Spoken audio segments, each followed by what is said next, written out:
Thanks so much. Ladies, the land is green and the Christmas, like they say, gets dairy. But before we get dairy, let's clean up with some news this morning.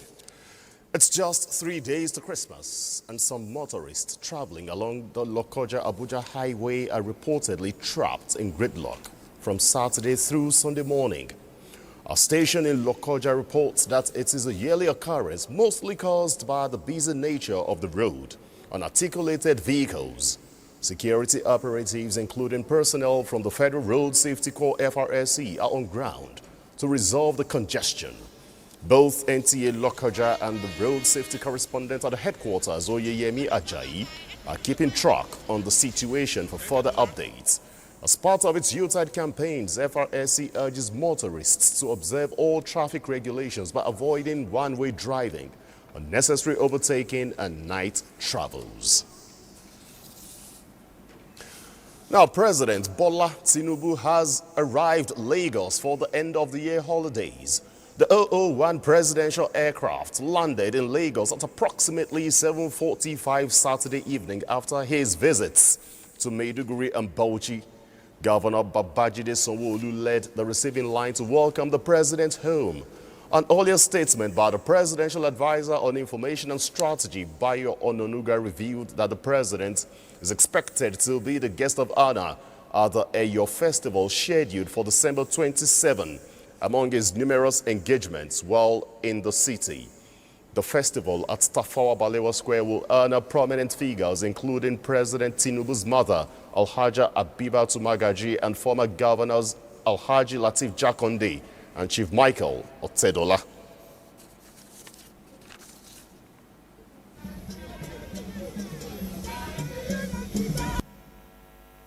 Providing a safer digital ecosystem is core in the forecasts of the Nigerian Communications Commission as the year 2025 winds down.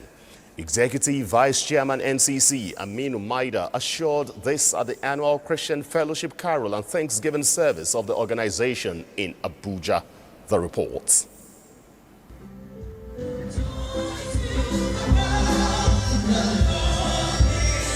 Staff of the Nigerian Communications Commission put aside the tasking demand as regulators of the telecommunications sector to render praise and worship in an auditorium renowned for hosting summits on the country's digital economic landscape. The Christian Fellowship offers rendition in indigenous and English languages for the grace of another year of service to Nigeria's journey to $1 trillion economy.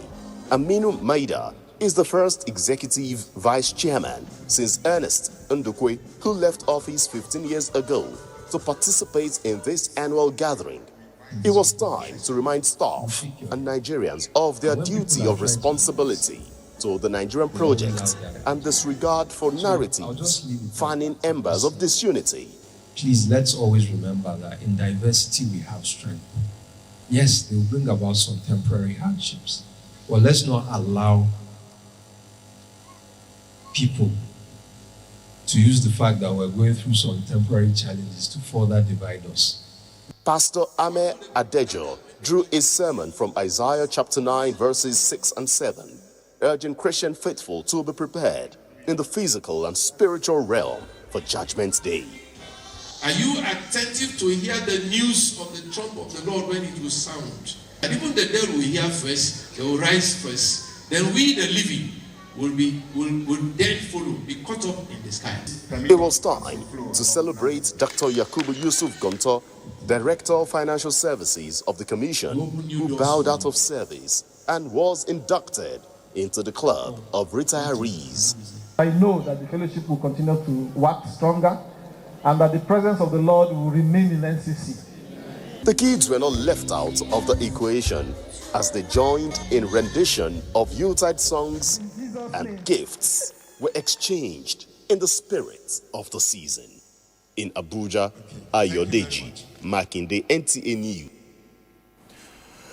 As part of activities marking Maulud Nabir, the Abuja branch of the Masasat Nasir Im Dawat Foundation has hosted its first Muslim Economic Summit, bringing together Islamic scholars, economists, entrepreneurs, and community leaders. The summit focused on promoting ethical trade, self-reliance and sustainable economic empowerment, drawing lessons from the teachings and practices of the noble Prophet Muhammad, peace and blessings be upon him. Yusuf Abubakar has the details. The Muassasat Nasiru Ilmul wa Da'watul Foundation 2025 Mawlid al-Nabil celebration was marked in a colorful and spiritual uplifting ceremony. The annual gathering brought together Islamic scholars and faithful who used the occasion to emphasize the importance of emulating Prophet virtues, including compassion, humility, and good conduct, total submission to the will of Allah. Letting people know that Islam is peaceful, letting people see that we are all from Adam. We organize medical outreach. We share the little we have with the less privileged.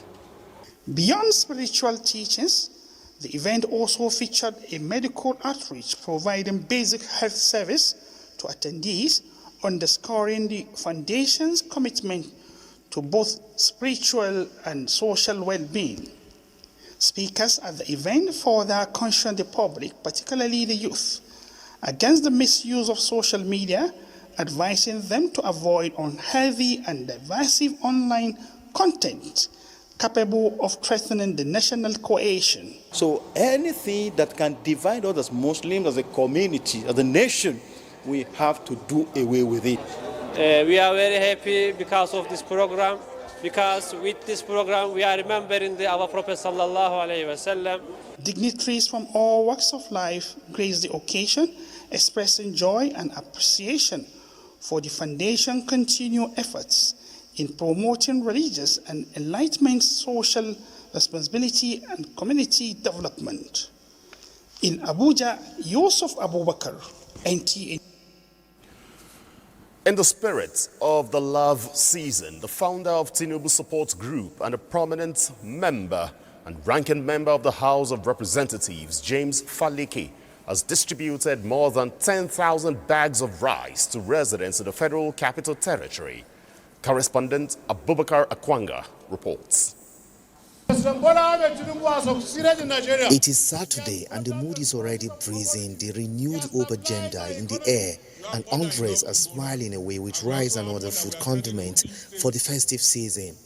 And at the center is a ranking member of the Federal House of Representatives and founder of Tinubu Support Group, James Faleke, who said reaching out to many in this solemn period is a charity that illuminates the heart with joy and fulfillment.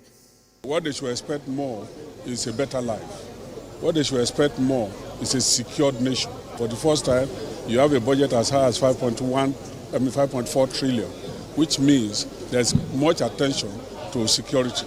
And all the normal goodies that the president has started, the infrastructural development that the president has started, you will see it more, manifesting more in the second half of this administration. We are distributing it not only in Abuja, we are taking it to all the 36 of the country and ensuring that it goes to the grassroots. Where the vote counts is at the grassroots. Those who will sit and vote on the day of election are at the polling unit and they reside and live in the grassroots. The vision of TSG, the thing we saw, the thing we pursued is still very valid, and we are all proud to still stand together to say today, as we said that day, that Tinubu will make Nigeria great. The group tasked other well-meaning Nigerians to key into the act of giving and assist the less privileged, especially during the Yuletide, and prayed for the unity and stability of Nigeria. In Abuja, Abubakar Akwanga, NTA News. Efforts to end insecurity across the country are intensifying as the Nigerian Army boosts manpower and training capacity to confront emerging threats.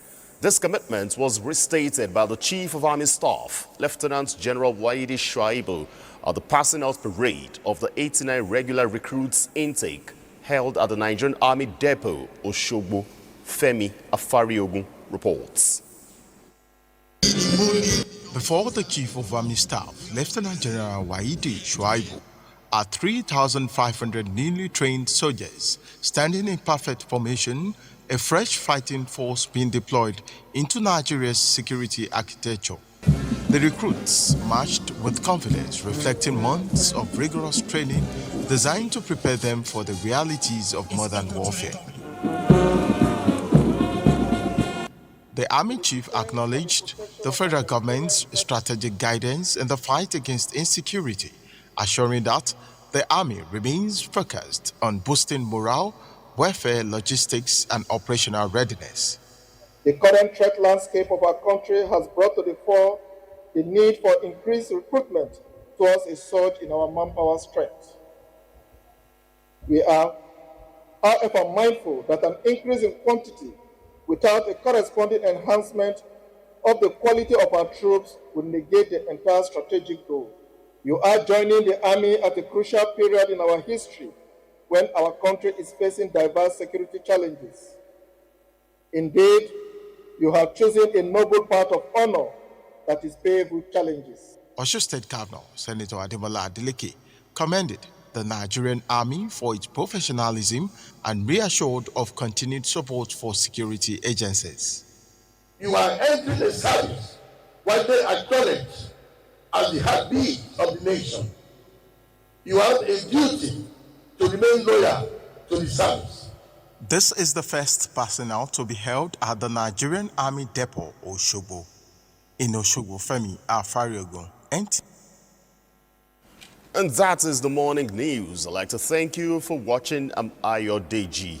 Makinde weekend deal continues with the duel of Patience and Thelma. But first, after this break,